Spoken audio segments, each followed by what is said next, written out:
Hi, I'm Sabrina and I live in Taiwan. With UNSW Global, it's been easy to start my uni journey online.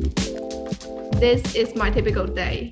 My first class starts at 10. I was a little nervous about starting online, but my teachers have been really helpful and it's been easy to ask questions.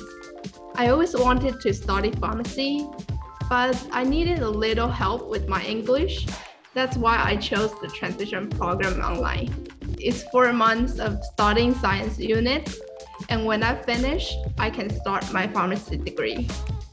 In the beginning, my English wasn't bad, but it's gotten a lot better. We learn scientific terminology and then explain it back to the class. It's a good way to learn. Next, I have an assignment to finish, so I go to the library where it's quiet. Then, if I'm feeling stressed, I go for a jog. Now, I have a session with some classmates.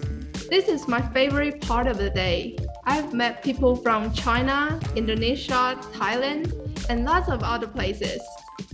After one more class, I start cooking dinner.